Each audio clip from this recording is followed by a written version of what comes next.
kita akan berbagi, Pak, karunia Allah Subhanahu wa taala bagi umatnya Rasulullah Shallallahu alaihi wasallam. Apa saja karunia Allah yang Allah berikan kepada kita? Salah satunya ada seorang ulama namanya Syekh Nawawi Umar Al-Bantani. Sering apa ya dengar ya, Pak ya? Karena beliau orang Banten, tapi jadi mufti di Mekah.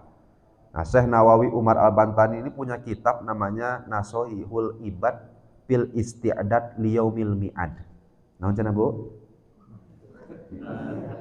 Jadi nanti panitia yang harus dikasih teh dan kopi itu ibu-ibu atau bapak-bapak supaya fokus ya. Sekali lagi ya Bu ya. Jadi seorang ulama namanya Syekh Nawawi Umar Al-Bantani. Al-Bantani itu orang Banten. Punya kitab namanya Nasoihul Ibad fil Isti'dad Liyaumil Mi'ad. Nah, kenapa? Pokoknya nama eta we atos lah Nasoihul Ibad.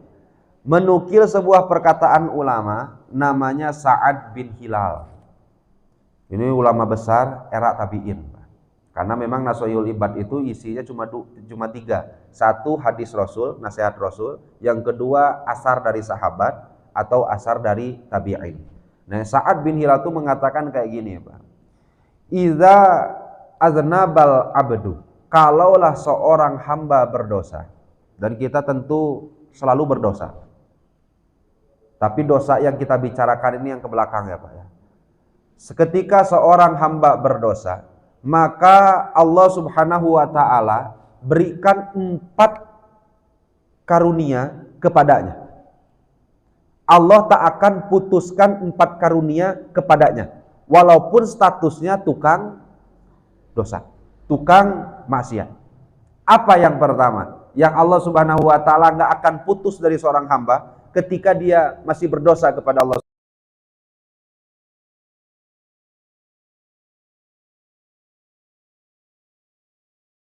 Ketika kita berdosa, ketika kita bermaksiat, la yahjubu anhur rizqa. Tidak akan pernah dihijab rizkinya oleh Allah. Ada gitu, kita dosa sekarang, pagi ini, siang kelaparan. Ada Pak yang kayak gitu? Enggak ada. Bahkan lebih anehnya, semakin banyak dosanya, nah eta mah semakin ceuyak dunia. Itu yang kadang-kadang kan kita bikin. Nah, bahkan ada sebagian orang yang baru-baru masuk Islam, dan kita sering dengar ini Pak. Baru masuk Islam, yang tadinya di luar Islam beliau ini jaya dunianya luar biasa.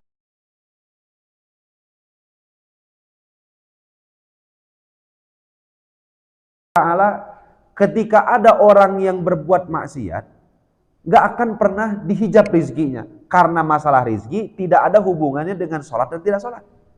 Karena murni masalah rizki mah karunia dari Allah Subhanahu wa ta'ala. Mau diadu-adu dia tetap kalah kita mah Pak. Kita yang sholat dengan orang yang gak sholat, dengan orang yang gak Islam sama sekali, gedean mana rizkinya? Bapak buka internet, siapa orang terbenghar sealam dunia? Orang Islam atau bukan, Pak? Islam bukan, Pak? Bukan. Bapak urutan keberapa itu di internet? Wah, sigana nama orang kebagian kesabaraha sigana. Tapi punten banyak, apakah ada hubungannya rizki dengan kesolehan seseorang? Enggak ada. Kalau keberkahan ada. Jadi jangan sampai Bapak, Ibu itu punya itikat semakin soleh saya, semakin benghar. Jangan. Nanti takutnya Bapak sholat, bengharna henteu, nyalahkeun sholat. Paham maksud saya, Pak? Paham maksud saya, Ibu? Jangan sampai ibu-ibu kalau punya keyakinan dan itikat, kalau saya soleh, kalau saya soleha, kalau saya baca waqiah, kalau saya baca duha, maka saya benghar. Tuluy dibaca di istiqomahkeun, duha enggak ketinggal, waqiah selalu dideres pada asar, tapi itu benghar. Mau disalahin waqiahnya, mau disalahkeun duhana. Nah, urusan ibadah bukan karena rizki, bukan karena takaran ukuran, tapi urusan ibadah berpengaruh terhadap rizki, yaitu keberkahannya. Yang namanya berkah, kalau banyak nyesa, harus sepuh kapugur makanya. Lamun seueur nyesa, lamun saalit cukup. Nah, Dan itu yang kita minta kepada Allah Subhanahu wa taala. Mudah-mudahan rezeki kita sing diberkahkan ku Allah Subhanahu wa taala. Kerasa ya Pak ya? Berdosa kita, maksiat kita, belum tobat kita, diputus enggak rezekinya oleh Allah, Pak? Tidak. Dua, kata Imam Sa'ad bin Hilal. Yang kedua, wala yahjubu anhu sihah. Kalau ada orang berbuat maksiat, maka tidak dihalangi juga oleh Allah, tidak dihijab juga oleh Allah kesehatannya. Bahkan mah yang lebih banyak maksiatnya lebih sehat daripada orang yang resep ibadah. Oh, udah karasa, Pak. Baru datang mulai taraweh kan geus karasa. Kamu imam nalila apa? Linu, pegel, nyeri mastaka, nyeri huntu, karasa sadayana. Nepi ka imam teh, Gusti nu aku ngilila-lila teh. Kalau kita lihat orang-orang ketika berbuat maksiat, apakah langsung dapat penyakit, Pak? Enggak. Yuk kita muhasabah. Ini tangan. Tangan kita ini maksiatnya dengan ibadahnya banyak mana? Bu, mata. Mata ibu, maksiat dan ibadahnya banyak mana? Banyak maksiat. Saya pun mengakui, kita semua mengakui. Banyaknya ibadah dan maksiat, di banyak-banyak, banyak mana? Banyak maksiatnya. Tapi apakah kenikmatan mata ini dicabut ku Allah? Enggak. Pantasnya kalaulah satu maksiat penglihatannya dikurangi, mungkin hari ini kita udah buta. Kalau seperti itu takdir Allahnya. Atau setiap telinga kita digunakan untuk maksiat, maka kadar fungsinya akan dikurangi, maka mungkin sekarang telinga kita sudah tidak bisa mendengar. Tapi apa yang terjadi? Sebanyak apapun perbuatan dosa, perbuatan maksiat yang kita lakukan, kesehatan tak pernah dihijab oleh Allah Subhanahu wa ta'ala. Dua. Yang ketiga, wala yu'aqibuhu ajilan. Allah ketika ada hambanya yang bermaksiat, tidak pernah langsung menyiksanya di alam dunia. Ibu, bapak, umat Muhammad, umat Rasulullah SAW, ada nggak yang disiksa di alam dunia, Bu? Pak, diazab di alam dunia, ada nggak, Pak? Bu? Nggak ada. Nggak ada yang disiksa di alam dunia itu, kecuali satu dosa. Apa itu? Akon lil walidain, menyakiti hati kedua orang tua. Nyakiti hati orang tua, jangankan di dunia, jangankan di akhirat, di dunia udah ada mukaddimahnya. Apa yang mukaddimah? Pengantarnya. Sudah ada cicilan anak. Azabnya itu. Apa salah satunya? Doikul ma'asi, akan rupak we hidupna. Makanya ketika ada orang rupak we hidup teh kitu lain kieu salah, mungkin ada dosa ke orang tua yang belum kita islahkan. Nah sehingga kata Rasulullah SAW, seluruh umatku gak ada yang disiksa di alam dunia ini. Nanti saja diakhirkan di akhirat. Untuk apa? Agar supaya punya waktu untuk bertobat kepada Allah Subhanahu wa ta'ala. Tiga. Yang keempat, wala yadharu alaihi dzamba. Ketika ada seorang hamba berbuat dosa kepada Allah, maka Allah tak akan pernah tembongkan, gak akan pernah tunjukkan, zohirkan, umumkan dosa-dosanya kepada makhluk yang lain. Saya punya kitab, Pak, namanya kitab Khosoisu Ummatil Muhammadiyah, karangan ulama besar dari Mekah, Sayyid Muhammad Alawi bin Abbas Al-Maliki. Kata beliau, salah satu karunia Allah untuk umat Muhammad dibandingkan dengan zaman Bani Israel, umatnya Kanjeng Nabi Musa, itu jauhnya beda luar biasa.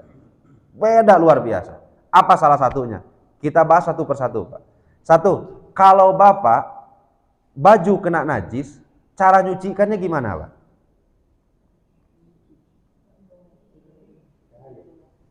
Kalau kita kan gampang. Najis itu ada berapa, Pak? Ada berapa? Tiga. Ada tiga ya, Pak ya. Ini kita ngaji kitab-kitab yang kecil aja dulu. Kitab Safinatun Najah. Najis itu ada tiga. Satu mukhafafah, dua mutawasithah, tiga mughaladzah. Kalau nanti Bapak dengar ada keterangan Ustadz Kiai yang nerangkan bahwa najis ada tiga, mukhafafah, mutawasithah, mughaladzah, ini najis versi Imam Syafi'i. Nanti kalau imam-imam yang lain belum diterangkan ya Pak ya. Nah dari tiga ini, mukhafafah artinya ringan, mutawasithah artinya sedang, mughaladzah artinya berat. Kenapa ringan? Karena cara membersihkannya ringan. Apa itu? Yaitu najis yang berasal dari air kencingnya laki-laki. Tapi bayi. Belum umur 2 tahun. Belum mengonsumsi apapun kecuali ASI. Anehnya hanya laki-laki. Kumaha lamun bayina perempuan? Kalau perempuan najisnya mutawasito. Saya sampai itu pusing, Pak. Bapak kira-kira kenapa, Pak? Kalau laki-laki mukhafafah, perempuan mutawasito. Apa bedanya, Pak? Pernah nggak kepikiran ku ibu-ibu? Kalau Bapak punya bayi, masih kecil, masih ASI, pipis. Kalau bayinya laki-laki, maka tunggu kering. Setelah tunggu kering, ambil air, cipratkan. Bisa dipakai sholat lagi nggak sarungnya, Pak? Bisa ya, karena cara nyucikannya seperti itu. Tapi kalau bayinya perempuan, itu mah kudu diseseh. Karena najisnya jadi mutawasito. Kenapa beda, Pak? Bu, ini gaduh parabot nih. Ibu, kenapa beda, Bu? Karena perempuan itu kadar najisnya lebih banyak terkandung dalam ulirnya daripada laki-laki. Dan saya punya buktinya, Pak. Teman saya itu udah punya anak sejodoh, Pak. Kalau saya punya anak perempuan, pipis dibandingkan dengan pipisnya laki-laki, ternyata hangserna. Apa hangserna itu namanya? Pesingnya itu lebih pesing perempuan. Punten ini mampunya. Lebih pesing perempuan. Nah mungkin bapak-bapak lah yang sudah punya incu, yang punya anak berapa, itu pasti sudah punya pengalaman sekali.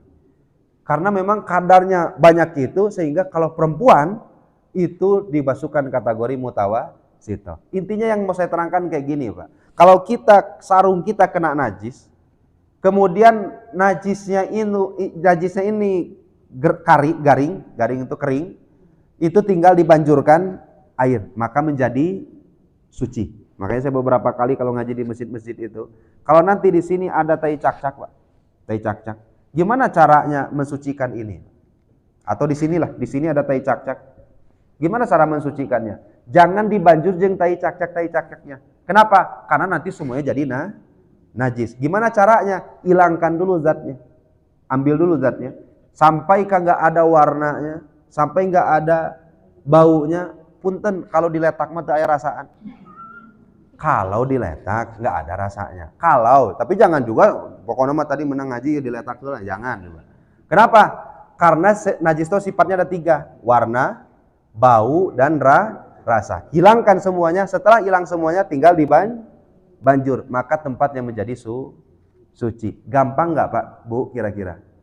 Tapi kalau umat Bani Israel, idza asoba sauba ahadihim najasah, kalau baju mereka kena najis, qota'uhu, maka mereka digunting. Jadi kalau baju mereka kena najis nih, kumaha cara nyucikannya? Dibanjur? Enggak, potong. Kalau kenanya ke kulit gimana? Kalau kenanya ke kulit, kalau ibu ambil pisau, dikerik, itu ada nggak bagian kulit yang atas, bawahnya lagi, maka Bani Israel dulu kalau mau membersihkan najis dari kulit itu dikerik. Tapi kalau umat Rasulullah SAW cukup dibanjur. Mudah atau tidak, Pak?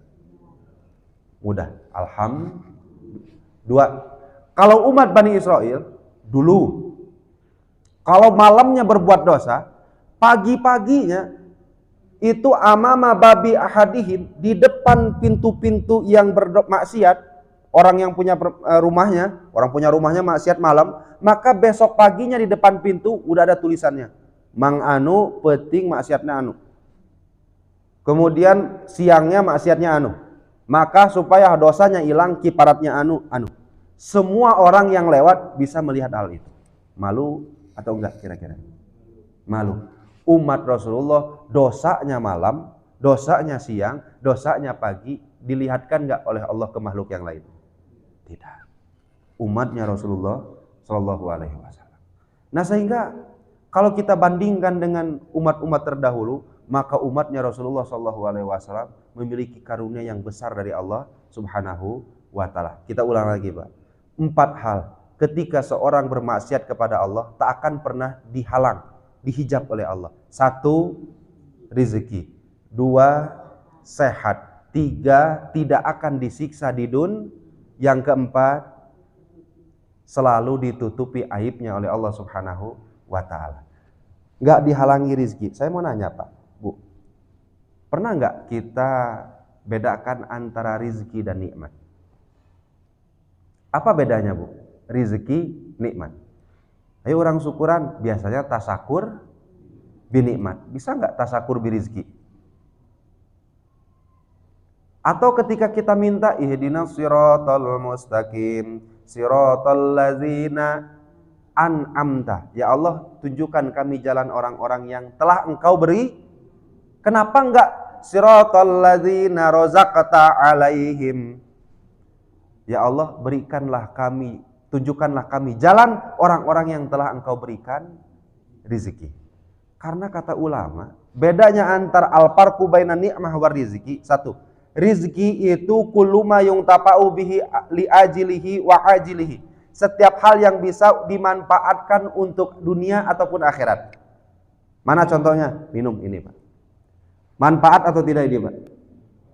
Untuk dunia bisa Pak. Untuk akhirat bisa tidak Pak? Apa contohnya untuk akhirat Pak?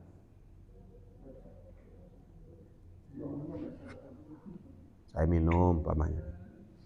Bismillahirrahmanirrahim. Dengan minum ini tenggorokan saya jadi seger. Baca Qur'annya semakin lancar. Jadi buat akhirat tidak ini. Oke, rizki.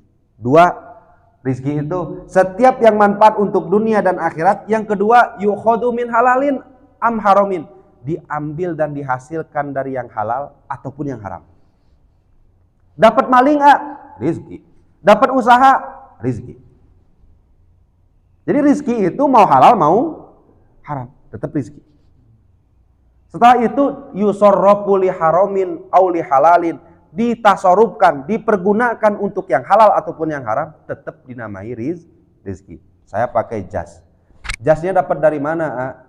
Jasnya dapat dari beli. Uangnya dari mana? Dari kerja. Digunakan untuk apa? Sholat. Berarti didapatkan dari yang halal, dipergunakan untuk yang diridhoi oleh Allah Subhanahu wa ta'ala, maka yang tadinya rizki berubah jadi nikmat. Bisa dipahami Pak?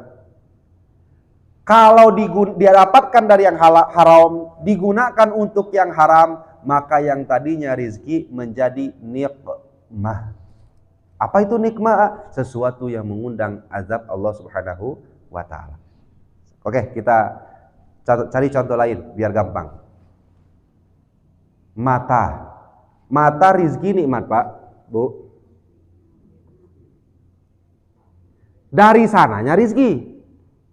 Didapatkan dari yang halal, dari yang haram mata kita. Ada ukaan, berarti ujung-ujung ayat. Dipergunakan untuk yang halal atau yang haram? Kalau digunakan untuk yang halal, hal-hal yang dapat ridho Allah, maka menjadi nikmat. Umur, rizki nikmat ini teh Pak. Tergantung. Digunakan untuk mencari ridho Allah jadi nikmat. Kalau digunakan untuk mencari bendua Allah, maka menjadinya nikmah. Nauzubillah, summa nauzubillah min dzalik. Jadi orang al-jihad udah bisa Pak bedain antara rizki sama nikmat. Jadi yang kita minta rizki atau nikmat? Makanya kan ketika duha Pak, ingkana rizki haroman patohirhu. Terus Pak, sok ini Bapak sok duha tuh ya. Oh ibu-ibu yang duha. Ibu-ibu duha tuh Pak. Nah, kadang-kadang kalau rizki saya haram, maka sucikanlah. Berarti rizki ada yang haram? Ada. Didapatkan dari yang haram, rizki bukan Pak? Rizki dipergunakan untuk maksiat, komo. Nah sehingga mudah-mudahan apapun yang Allah titipkan kepada kita, semuanya sing jadi nikmat dari Allah Subhanahu wa ta'ala. Ini sampai jam berapa Pak? Udah beres ya Pak ya? Ini udah beres ya? Belum? Masih lama Pak? Lami oke jangan sedih. Nah, kita lanjutkan banyak sedikit lagi lah sampai ya maaf 10 menitan lagi lah. Nah, Bapak-bapak sekalian, jadi 4 hal karunia dari Allah tadi. Nah, ini ketika Rasulullah SAW Isra dan Mi'raj. Saya masih baca di kitab Sahihul Ibad, Pak. Maka ketemu seorang nabi di langit pertama. Namanya Kanjeng Nabi Adam alaihi salatu wasallam. Ketika itu dilihat oleh Rasulullah SAW di langit pertama, ada seorang nabi yang luar biasa tuanya. Karena nabi tertua itu Kanjeng Nabi Adam, Pak. Berapa umur Kanjeng Nabi Adam, Pak? Saya baca dalam kitab tafsir Sawi, Kanjeng Nabi Adam itu meninggalnya setelah beliau cicit, buyut, putu, anaknya sampai 1000. 1000 orang baru meninggal. Berapa tuh umurnya? Ada yang nyebut 930 tahun. Ada yang nyebut 950 tahun.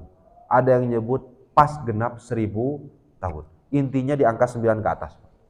Luar biasa tuh kira-kira. Mau Bapak umur segitu? Ibu mau umur segitu? 900 tahun. Yuswana Kanjeng Nabi Adam alaihissalatu wassalam. Dilihat oleh Kanjeng Rasul. Man haza?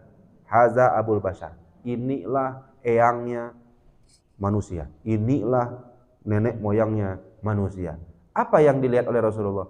Di kanan ada pintu, di kiri ada pintu. Kalau lihat ke kanan, bunga sumringah. Tersenyum Kanjeng Nabi Adam. Kalau lihat ke kiri, nangis. Ternyata yang kanan adalah arwah orang-orang yang meninggal yang masuk surga dari turunannya. Yang kiri arwah orang-orang yang meninggal pun tak masuk neraka. Itu diterangkan oleh malaikat Jibril. Nah, kemudian ada hikayat yang disampaikan oleh Rasulullah dari Kanjeng Nabi Adam alaihi salatu wasallam. Ada 4 hal yang Allah berikan kepada umat Rasulullah, umat engkau Muhammad, tapi ma'atoniha, dia tidak berikan kepadaku. 4 hal ini berikan kepada umat Muhammad, tapi nggak diberikan kepadaku. Saking hebatnya umatnya, apalagi nabinya. Umatnya saja melebihi Kanjeng Nabi Adam alaihi salatu wasalam. Makanya kan satu-satunya nabi yang dicumponan doanya oleh Allah Kanjeng Nabi Isa. Karena saking senangnya kepada umat Rasulullah, ingin dijadikan umat Rasul, sehingga diwujudkan doanya oleh Allah untuk turun nanti di akhir zaman. Karena berhubung Rasulnya akhir zaman, Rasulnya terakhir, maka Nabi Isa tidak boleh menyebarkan syariat Nabi Isa, harus menyebarkan syariatnya Rasulullah Shallallahu Alaihi Wasallam. Nah, kata Nabi Adam mah beda, Pak. Kata Kanjeng Nabi Adam, saya diberi, umat Muhammad diberikan 4 hal yang tidak Allah berikan kepada saya. Pertama, saya maksiat. Tapi ini nanti kita bahas lagi lah kalau di ilmu-ilmu lain banyak. Maksiatnya Nabi dan Rasul itu beda sama maksiatnya orang awam. Saya melanggar perintah Allah. Kemudian tobat. Tobat saya diterima hanya di satu tempat. Qabulu taubati fi Makkah. Saya tobat diterimanya di Mekah. Kanjeng Nabi Adam diturunkan oleh Allah ke alam dunia dari surga. Di mana Pak tempatnya? India. Lari, jalan karena ingin bertemu dengan Hawa sampai ke kota Mekah. Di kota Mekah bertobat kepada Allah Subhanahu wa taala. Diterima tobatnya di mana, Pak? Di Mekah.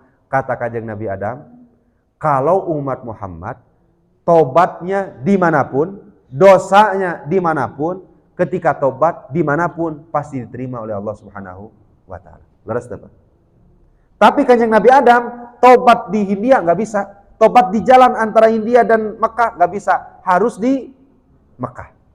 1. 2, kata Kanjeng Nabi Adam, ketika saya lama asoitullaha, lama asoitu Rabbi, ketika saya melanggar perintah Allah, maka pada saat itu yuparrikullahu baini wa baina zaujati.